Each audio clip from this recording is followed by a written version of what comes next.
MLB DFS picks. Thursday night, August 1st, 2024. 5-game slate. We'll go over every pitcher today, but as always, we'll pay closer attention to the unknowns, the guys that we're not familiar with, the pitchers that are not going to get as much attention or typically don't get the write-ups, the conversations on the shows because, as always, they can't mention everyone. It's no fault of their own, but here we let these unknowns shine. We bring some light to the darkness. Anyway, we'll start with the top. The guys that will get discussed a lot. Sonny Gray having a really good season, but struggling of late. But is he really struggling of late?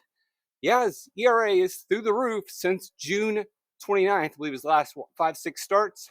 6.67 ERA. That's not good. But his xFIP over that span is 2.39. He really hasn't changed much. He's just getting BABIP'd. 428 BABIP this month, or going back to June 29th. His swinging strike rate over that span is 12.9. Eventually things will turn. You can see his strand rate not very good on the season. When you get BABIP'd, that happens. Things can turn around. And, it happens occasionally to ground ball pitchers. And with the 45% ground ball rate, it will happen occasionally. But overall, 11.1 Ks per nine, 2.2 walks per nine, facing the Cubs. Yeah, the Cubs had a big day on Wednesday, plating a bunch of runs in Cincinnati, finally. But overall, in the season, 24% K rate, not playing very well. Shota versus St. Louis. Another option here. 9.1 Ks per nine, not walking batters, and facing a Cardinals lineup with a 120 ISO, 282 WOBA, 83 WRC plus against left-handed pitching. So there's an opportunity there if the game happens. A lot of weather concerns on the slate. Seth Lugo is the safest of our options, but may lack the upside of Sonny or Shota in the K's department. But he also draws a favorable matchup against Detroit. 24% K rate, below average ISO, WOBA, WRC plus. Been extremely cold over the last week. We have a pretty neutral to safe ballpark at Detroit. The upside with Lugo just may not be as high. Hasn't faced Detroit since April, but in that game, 7 innings, I believe he held him scoreless, 6 or 7 strikeouts. He's definitely in the conversation, but may lack the upside, and the price is about the same. Charlie Morton. If we were to rewind the clock a couple weeks, we would say he's probably in the safest spot. Now, Atlanta's not the most favorable pitching park. Ball can really fly out of there in August and in the summer in that humid Atlanta air. Fast fact, did you know Atlanta gets more rainfall than Seattle? Yeah, you probably didn't, but it does. It's humid there. Humidity allows balls to fly. All right, enough of the science lesson, bro. Problem with Morton is you're not getting a discount. He doesn't have the upside in terms of the K department. Could go long, is what you would say, against a matchup against Miami, who on the season are not hitting righties. But over the last week, these ragtag Warriors have really come to life. 2-1 ISO, 355 WOBA, 130 WRC plus. With a pitcher who doesn't have a lot of upside, probably not going there. Been lively, not messing with Baltimore. All right, now the 4 pitchers that are maybe more unfamiliar. The out of the base path picks. Max Meyer. We didn't discuss him a lot before his previous start. We did not think it was really the right time to put him in there, but he was fine. He only went 4 innings, and that's the issue you're going to run with Meyer, and we'll talk about in a second. Not a long leash on the pitcher who missed 2023 with Tommy John surgery. So that is going to be an issue, and at 7,500, he may not be the place to go today. Number 2 prospect for the Marlins. Number 94, Major League Baseball. In 2021, he was the 3rd pick overall. Fangraphs describes him as small but electric. Mid-90s fastball, devastating slider that leaves scouts drooling. He's got a fastball, he's got a slider, and a changeup he uses mainly against left-handed batters. Not a really deep pitch mix for the young kid, but the pitches grade pretty well. He, as I mentioned, missed 2023, came up 2022, then the injury, so that started his clock. 2023 he misses it due to Tommy John's. So he starts the season in the big leagues typically, and then they send him right back down. So typically, like, why would you bring up a kid and then send him right back down after 3 good starts in April? Well, his clock had already started, so it really didn't matter. He started in April with the Marlins, pitched really well. The Marlins were out of contention, so they sent him back down to the minors, not because of performance, but because they just wanted to control his innings. If he was going to stay in the bigs, they needed him to throw more innings, and they just didn't want to do that with his arm injury or recovered from Tommy John surgery. So they sent him to the minors and said, all right, 4-inning cap every game, get some work in, but we need more innings in the bigs, and we can't have you doing that, so we'll see you when we see you. So they sent him down to the minors, and he pitched well, looked good, everything was fine. Finally called him back up for his last start. You can see in his last start, just 3 strikeouts. 4 hits allowed, though, so that's not bad in 4 innings. But he did give up 3 earned runs. But the thing with the 3 earned runs was that came on a 3-run home run in the 4th inning. Other than that, at Milwaukee, he held the bats pretty quiet, which you would, it's not easy. Milwaukee struggles against lefties much more than righties. They can hit righties, and Meyer went out there and was fine. And he didn't even have his best stuff. Now, his fastball was unhittable. I think xWOBA was like 100. The actual batting average was maybe 0.80. But his slider and changeup did not grade out very well in that game. He's really just throwing fastballs and relying on it. And got him through 4 innings against a Milwaukee team that can hit righties in a hitter's ballpark. So that definitely is pretty exciting. And if you can get that slider and changeup working, mainly it'll be the slider, fastball and slider against a heavy right-handed lineup. Typically, we like playing right-handed pitchers against the Atlanta Braves. It's a lineup full of righties. Their 2 lefties in Rosario and Kelenic are not that great, are below average, if you're asking me. But, and so you can see on the season, it's not fine. I mean, 93 WRC plus, power not that great, WOBA below average. They strike out. They are striking out a lot recently. Now, their ISO is through the roof over the last 7 games. And a little bit of that has to do with the fact that yesterday their bats did come alive with d'Arnaud hitting 2 home runs, Olsen hitting 2 home runs. And if that's the case, if Miami's or Atlanta's offense is waking up, then yeah, this could be trouble. But if we get the Atlanta that we've seen for most of the season, Max to give you 5 innings, get the fastball and slider working against the right-handed batters, and he could hit 6-7 strikeouts. We'll see. Is it early? Well, this is a good time to be early because it's a small slate and you don't have a lot of options. Carson Fulmer, we've discussed him a lot on previous shows. Another one of these unknowns for most, but not for us. Former Vandy superstar. Chicago had great plans with him. Chicago took it easy on him, wanted to save his arm. He says, no, I got a rubber arm, and it just never worked out. They eventually gave up on him.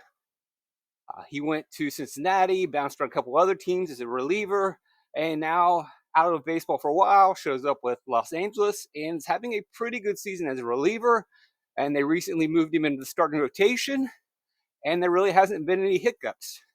Other than, as I mentioned, his curveball, which he has lowered the usage on it a little bit. I guess he can't completely pocket the pitch.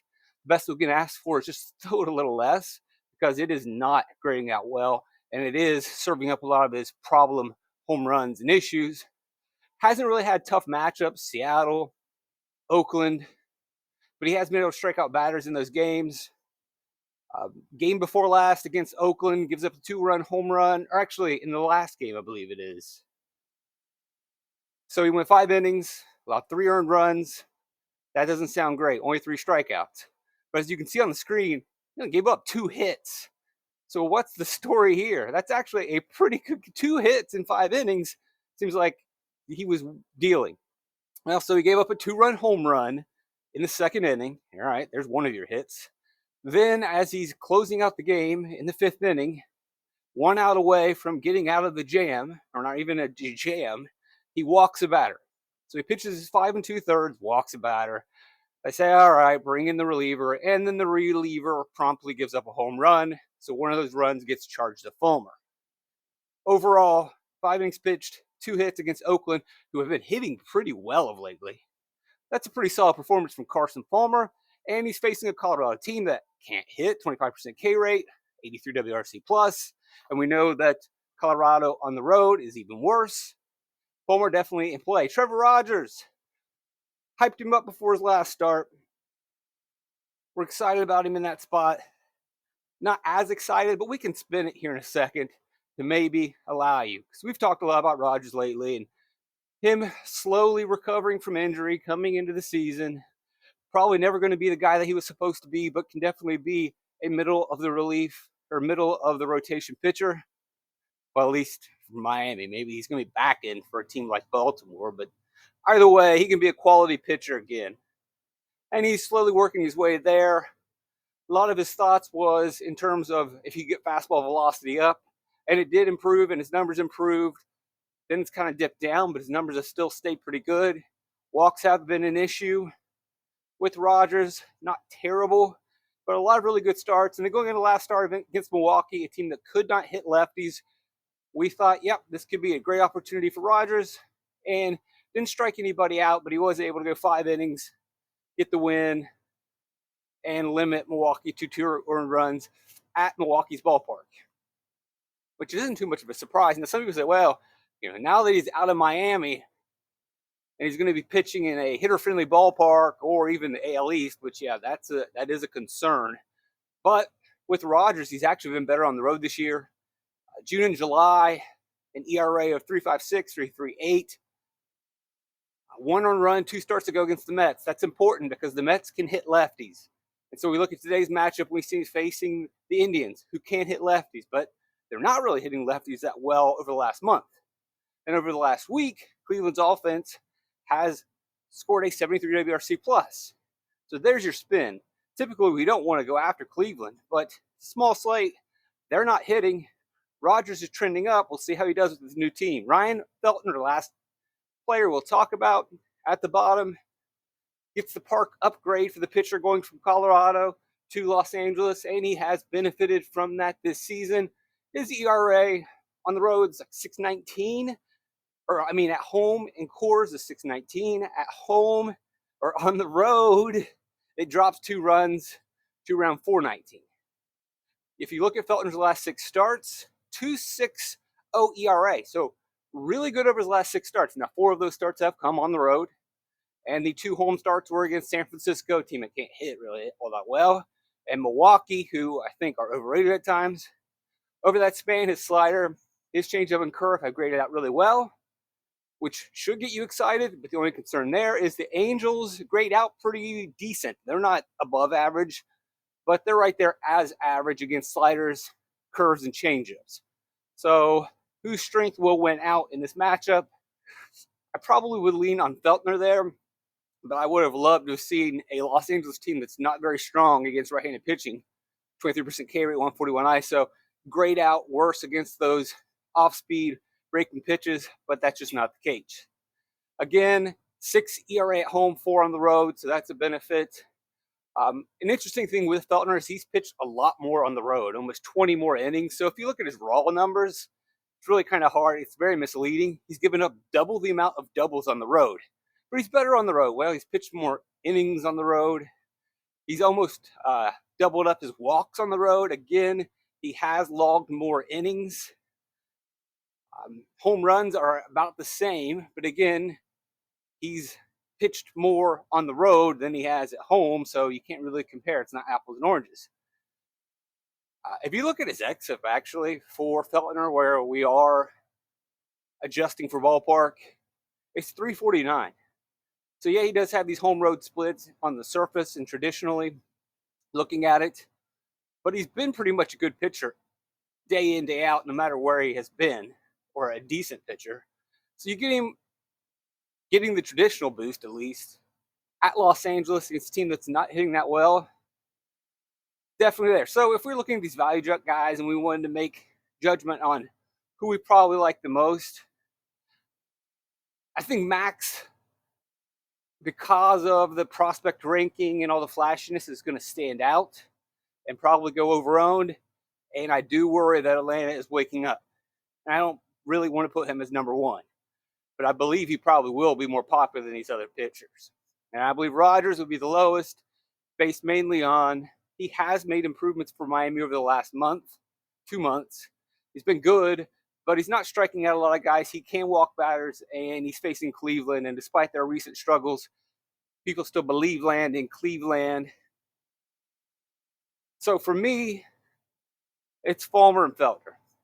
Fulmer has pitched well since coming into the starting rotation. As I mentioned, just got hit by 2 bad situations in his last start. He's even in a better spot. And that was against a team that was hitting really well. Feltner also is a place that I can go with saves. Now, I don't think you want to punt both pitching spots, but if you're going to, no, I wouldn't even say punt, but go value, but one of the two would be where I go. I believe most of the field's going to go with Max because of the fanciness of him. And truth be told, over the season, right, this is a good matchup for a right-handed pitcher, so I don't fault it at all. I'm more worried that he goes out there and really doesn't try to strike out a lot of guys, and you're taking a little bit more risk. If I knew Max Meyer was going to go out there and the fastball and slider were really going to punch out a lot of people, as I mentioned, his slider was not generating a high whiff rate. His changeup, which you probably will barely use because he's not going to face a lot of lefties, so that's really not even a part of the conversation. But you go back to April, changeup and slider had 40% whiff rates. Didn't have that in his first start back. Atlanta does whiff, 25% K rate. It really comes down to that slider and his approach and how he's going to attack Atlanta. There could be a lot of upside here if that thing is working. There's also a lot of risk if Atlanta is heating up and in Atlanta. Fulmer's pretty safe. Feltner's pretty safe. And maybe you want to go the safe way with your value and then chase the upside with one of the top tier pitchers. It's your option. Thursday night. Thanks for joining me. Like, subscribe, share.